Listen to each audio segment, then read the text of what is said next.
guys, and welcome back to my channel. Today I am joined by two very special guests who also happen to be two of my very good friends, Emma and Lynne.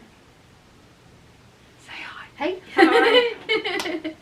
If you're subscribed to my channel, then earlier this month you would have seen I posted a music video, an original song of mine I wrote called This Is Me. And I wrote it, basically it's a song about my life story with having autism and going through mental health. Well, it's not really my whole life story because that would be about an 100-minute song, but it's kind of a glimpse into what my life is like and my story. And I was really keen to have my two friends involved in it because they both have a diagnosis of autism along with other things. And so I thought that since I shared a bit about my story, that I would share a bit of their stories too. So I'm just going to ask them a few questions.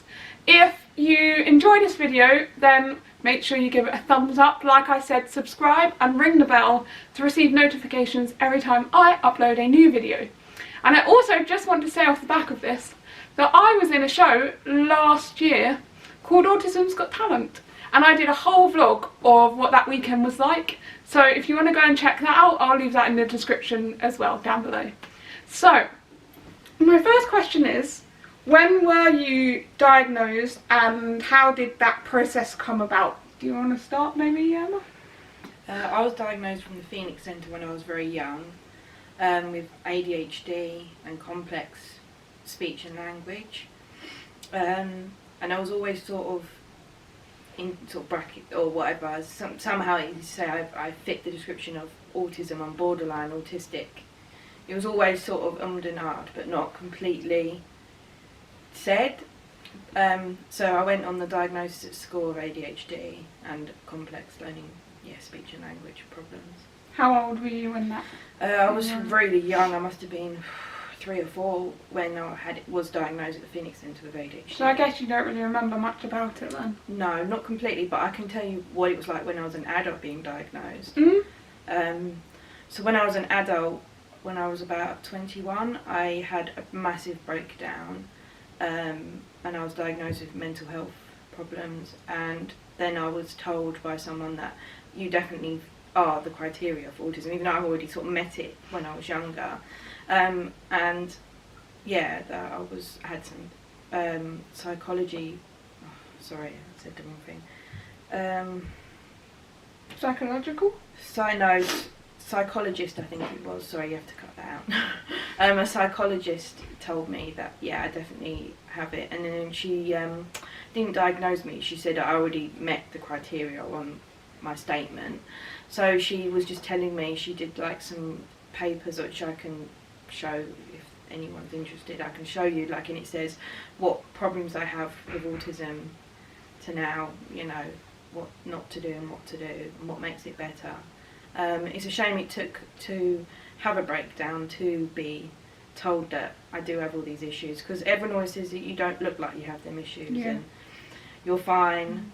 Just a bit of anxiety, or it's just a bit of autism. What do you think maybe some of the symptoms are of autism that people don't necessarily think is a problem, if you see what I mean? I think for women we're very different. I think women and men present very different. We do a lot more masking, which I've learned.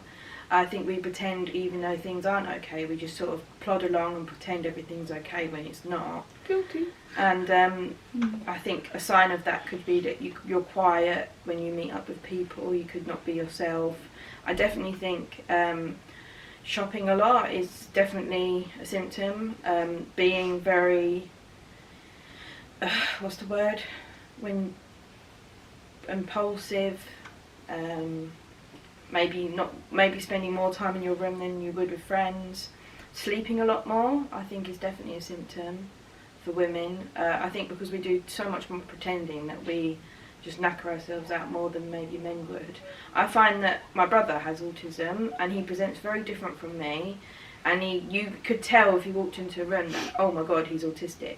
But if you looked at women, you wouldn't think, most of the women that said they had autism, you wouldn't actually think that they had autism. Yeah. Because we mask. Yeah, well, I found out quite a lot what we do and how we do it.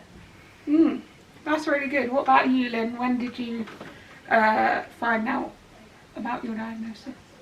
Well, I was diagnosed with dyspraxia and speech and language issues and all these things when I was really little, probably about 4 months going to school. Yes, the same year as me. I was never ready to go to school, so they knew something was wrong. And I had all the help, then I went to a specialist boarding school, and they didn't pick up on the fact that I didn't like the social interaction with the other girls. So what was the specialist boarding school for then? Speech and language disorders. Oh. So they could have picked up on it via the not wanting liking the routine, all sorts of things. And then I left and then struggled through college and everything else. And then I went to uni 10 years ago, and then I left. And then I had a bit of a burnout, and then I was finally diagnosed after 6 months of assessment. So we're like, you've got classic autism, how did we miss it?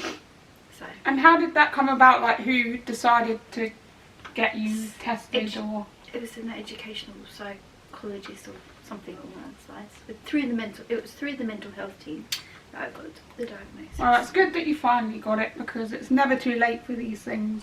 Like, I know, what's her name? Anne Hegarty from The Chase. She's what? Like, she's definitely over 50, right? Yeah. But she came out, like, I think only a few years ago that she had autism, and she got diagnosed, like, literally not that long ago. So even if, like, you suspect that, like, if it's you that suspects that maybe you might have it or someone else, like, don't be put off by the fact that, like, oh, like, I'm 50, no one's really going to care about it now. Like, it's really important. It's important to you that you understand that that's why maybe. And also, I feel like once you do have a diagnosis, it gives you a bit more clarity about, oh, that's why I was feeling this way, or, you know, so it can be really good in that sense.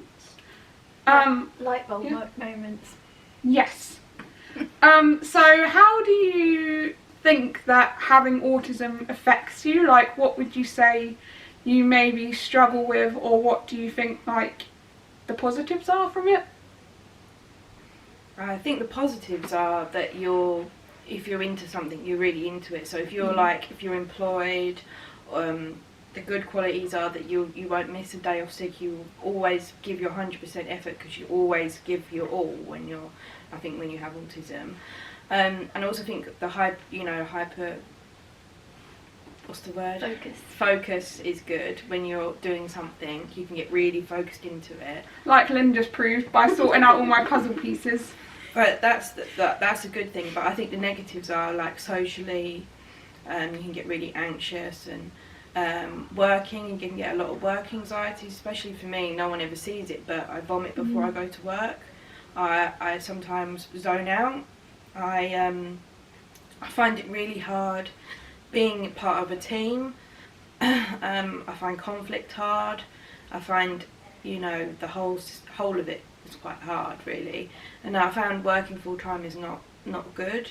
Working part time is better, because I think you need that bit more days to rest, and so you're not burning yourself out, as to speak. I call them meltdowns, but Lynn calls them burnouts. I think hers is probably better than my word. I call them sort of like meltdowns, in the sense that I can't cope with things right now, sort of thing. Yeah. What about you? Going on that fact, my burnouts are because I've hidden all of my meltdowns, so I can hold everything in for ages and ages and ages, and then when it all gets too much, then I have a massive volcanic eruption, and then I need ages to just rest and let it settle again, and then I can just get up and go. It can take up to 6 to 8 months to get out of a burnout completely. I don't think everyone realises, after, you just need a day to rest, and it's not quite like that. It can take a long time. I think as well, there's like a part of it where people kind of look at you and think you're fine, and they think, oh, you're just being lazy, like you only work 2 days a week and then you just like, you don't really do much the rest of the time, like what are you doing with your life kind of thing. But also we need a lot more time to kind of recuperate and like get our strength back up after like even 1 day of work can be really exhausting for us. And I think some people don't really understand that, like we need a lot more time to do things than other people. Definitely. So Yeah, that's definitely what I find with working in a school. yeah, I And don't know how you do it. I don't know sometimes. Oh, I love the lunch times.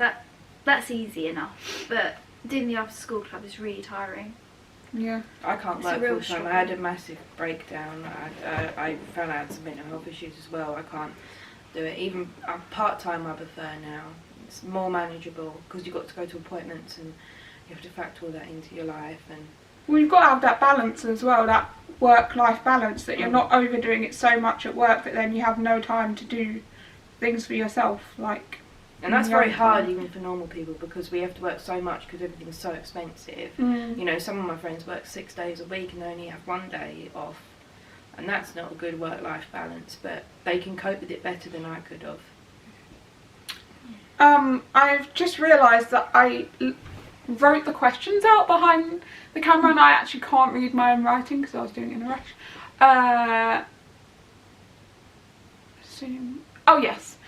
So what do you think people assume about autism that just isn't true? You'll grow out of it. That's a standard one, isn't it? You'll grow out of that. I hate that when people say that. Or you've just got a little bit of autism. They're my two pet hates. Or you can't be autistic, you don't look it. Yeah. I feel like there's always so many stereotypes, like especially on TV programmes, you see like maybe people with Down syndrome or people with like a specific condition, and as a stereotype they're supposed to look a certain way, and then you will think, oh yeah, they've definitely got that. But for someone that looks, I guess there isn't such a thing as normal, but for someone that looks, I don't know, normal, if you like then they're not really gonna think, oh, like you've got Yeah, it's very true. a Autism problem doesn't have a or look, something. does it? It can happen to it, like anyone can have it, like it could be an 80-year-old man, it could be a 5-year-old girl, like it's completely different. It could be an alien, because these days it's not just someone's a man or a woman, is it, to be honest? But yeah, it can affect anyone. It's not just like, you know, I think the statistics is like it's most common in like Men. men Women. more than women, and like 3 of us women are sat here and we've all been diagnosed with it, so in your face statistics. I think it's maybe because men present differently and women are very good. So there could be more women out there that just don't talk about it because Yeah. they're sensitive about it. This time, 6-7 years ago, I would never have accepted that I had autism. Like, when I saw this lady, I sort of walked out and said to her, no, I don't believe you, sort of thing. And it took me a long time to realise that actually I do have all these issues and I need to learn about it and overcome it. And, you know, I can't work full time because of this, and I had to learn, I had to change my whole life. I had to get rid of a lot of friends that I identified were bad for me. I had to change relationships to find someone better for me. Like, it's very hard. You have to change your whole life when you find out these things, but when you do them things and you change your life, my life became much better. Now I'm doing work for Casper MenCap, and I'm doing these workshops with these guys who all have autism to help them be more social, and I'm helping people with autism so they don't feel like how I felt at that age, you know, 21, 22, feeling like I couldn't cope with life anymore. Also, I had something really good to say and then I was listening to you and I've forgotten it, which is really annoying. What did you say at the beginning of that bit? It was a really good... MenCap and Casper. No, before that. Like, right at the Having beginning. to change my life. Oh, I can't remember now, that's so annoying. Oh, never mind. So yeah, the last question is, what would you like people to know about autism, and what do you think like they can do to help someone with autism or make things easier rather than just assuming things and then just like not really helping? not babying talking you. So some people can, if you say to them, oh, I'm having a bit of an autistic moment, as I sometimes say, they baby you. Oh, would you like a drink? Would you like this? Is not quite what I want. It's more, it's like, it's going to be okay sort of thing. You'd rather that than, if that makes sense. And I think not talking about change a lot. Like at the moment, change is another thing that like a lot of people with autism have to struggle with. Like at the moment, I'm moving home and stuff, and my mum and dad are talking about moving away somewhere else up north, and it's been like I've not even done one change. To go to the other change is very hard. It's like I've not completely finished this change and got used to this. And it's quite overwhelming as well, isn't it? Yeah, it is. And change is a hard thing, you know, like even at work, it could be the littlest thing as like when I worked in this day centre, they would change what I was doing in that day, but I'd always know that that day is what I'm doing. And then when they change it last minute, they don't realise actually they could have done that with someone else. For me, that's really hard for me to accept that change. When they could have easily have changed another member of staff to do that activity, so it wouldn't have made me anxious and made me a whole, like, make my whole day collapse, basically. Yeah. What about you, Lynn?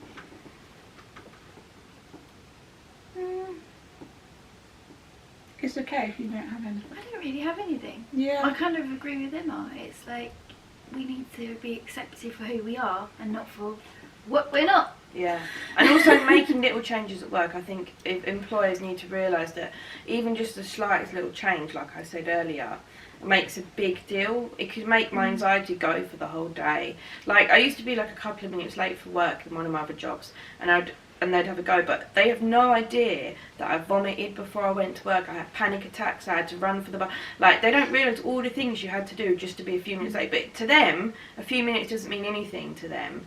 But for me, having to go at me before work it just didn't work. It means for the whole day I was collapsed and I really couldn't cope. You know. Yeah. Like it's really important for employers to know. I work one-to-one now, and I find that to be much easier because I am my own boss, basically, aren't I? So I can do things, and I work with autistic adults, so for me I can really, you know, I know how important it is not to make changes so that I can make clients feel really good, because I know exactly how they're feeling because I feel that way, and they completely love that. But yeah, I've been working in a cafe recently for autistic adults, and that's been hard, a learning curve, being part of a team again. And but again, we all have autism or some sort of mental health, so that helps, being more understanding. But I don't see myself working in a neurotypical job anytime soon, I don't think. Unless employers really do change and they really do understand autism and help. I just remembered that thing I was going to say earlier, so I'm so happy. Just to pick up on your point about the last question, what do you think people assume? And you was talking about something about like girls are much more likely to kind of hide and not say how they're feeling or talk about things. And I think part of that is maybe because people are kind of ashamed. They feel like people look at them and think, oh, you're different, like, and they get treated differently, and they kind of shy away from talking about it. But that's exactly why I want to make this video, and obviously my music video shows that, and obviously my vlog about my show and other things. Like, I'm very open about talking about autism and my diagnosis and how it affects me and blah blah blah, and I think that a lot more people shouldn't be scared to do that. It's hard because it's raising awareness as well. It's a hard process to go through. When I had that breakdown, it took me sort of 6 to 8 months to accept who I was and accept this is me, and accept that actually it's okay to be different, you know, it's okay to be like this. But before that, I would never have wanted to have said to anyone that I had them problems. But I also think by talking about it more, then it helps people to understand more how they can help you. If you don't say anything, then people aren't going to know that you're struggling with things, and then nothing's ever going to get done about it. So I think it's really important that people talk about it. And it's nothing to be ashamed of. Like, as I said in my song, like, I try to embrace it. Like, there are positives to it as well as downsides, and I try to embrace that as much as I can. So yeah, and picking up on the last question, I think one thing that people should know is that autism isn't just one specific thing. There's a whole spectrum of autism. So you've gone from people that are really low functioning, which I feel like is what most people kind of think when you say what does autism look like. They kind of expect someone to be, maybe they don't talk, maybe they are very physically abusive, which isn't their fault at all. Maybe they are very specific with certain things, but then you've got all the way on the other end of the spectrum, what's it called? High functioning. That's it. High functioning people, which I would class myself as, but it doesn't mean that we struggle any less than people that are low functioning. Like, you could be somewhere in the middle, it doesn't matter, like, we all have the same thing in common. And that's something that I think people need to know, is it's not just one box, there's so many things, and like everyone's is different. Like, things I struggle with, Emma or Lynn, they might struggle with different things, or we might struggle with the same things, but it's different for everyone, and I think that's really important for people to understand. So yeah, thanks guys for hanging out with me and talking a bit about your stories of autism. Like I said, if you want to know more about my story, then go and watch my video, which I actually uploaded on my birthday. Well, I'm hoping I did, because I'm filming this before I uploaded it. That was the plan anyway, because it's my birthday and I want to invite you into my life, basically. So I hope you found this really informative. Oh, great, I knew you was going to do that. Like, subscribe, ring the bell, do all that stuff. Comment down below if you or anyone you know has a diagnosis of autism, and let me know how that affects you in your day-to-day life, because I'd love to hear your stories. And don't forget to share this video to raise awareness of autism. And yeah, awesome. I will see you on the next video. Bye guys. Bye.